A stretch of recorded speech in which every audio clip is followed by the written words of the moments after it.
ఒక 5-6 మున్సిపాలిటీల్లో, అది మున్సిపాలిటీలో జరుగుతున్నది ఏంది? వైస్ చైర్మన్ ఎన్నిక జరగనియండి, బలం ఉన్నోడు గెలుస్తాడు.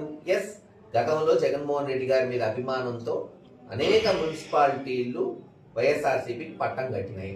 దాంట్లో పిడుగురాళ్లలో కూడా దాదాపు 33 కౌన్సిలర్లు 33 కౌన్సిలర్లు గెలుచుకున్నాం. ఈరోజు వైస్ చైర్మన్ ఎన్నిక జరుగుతుంది. దాంట్లో పార్టీ ఒకరిని నిర్ణయించింది. కౌన్సిలర్లు అందరూ పోయారు ఎన్నికలో పాల్గొంచుకోవడానికి.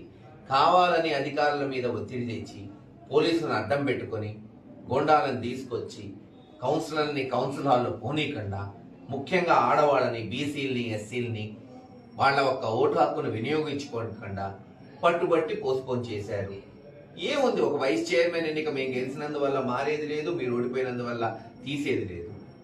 మీరు ఇచ్చిన హామీలు ప్రజలకు నిలబెట్టుకుంటే ఏదైనా మేలు జరిగింది, కానీ ఇటువంటి చిల్లర పనులు చేస్తే ఎవరన్నా దాన్ని ప్రశంసిస్తారా?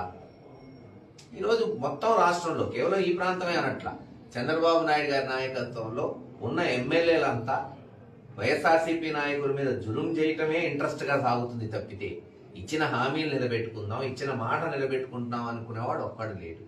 ఇక్కడ మీరు చూశారు, ఎరపతినేని శ్రీనివాసరావు గారి ఆధ్వర్యంలో ఈరోజు తెలుగుదేశం నాయకులు వచ్చి మరి ఉన్న కౌన్సిలర్స్ అందరినీ బెదిరించి పంపించారు. ఎస్, రేపు పోతారు. పార్టీ నిర్ణయించిన ప్రకారం వాళ్ళ యొక్క ఓటు హక్కును వాళ్ళు వినియోగించుకోవడానికి, పార్టీ ఎన్నుకున్న నాయకుడికి ఓటేయడానికి వాళ్ళ ప్రయత్నం వాళ్ళు చేస్తారు. కేవలం వాళ్ళ యొక్క దిగజారుడుతనానికి నిదర్శనమే ఈరోజు ఈ ఎన్నికని వాళ్ళు ఇంత చండాలంగా దాన్ని చిత్రీకరించడం. మరి ఎలక్షన్ కమిషన్ ఏమైందో ఈరోజు ఎలక్షన్ కమిషనరే చెప్పాలి దానికి ఉన్న వాళ్ళు.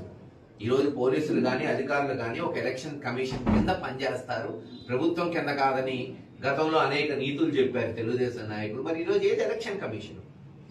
ఎక్కడున్నారు పోలీసులు వ్యవస్థ? పోలీసులే కౌన్సిలర్ను అడ్డుపట్టుకుంటున్నారు రానియకుండా.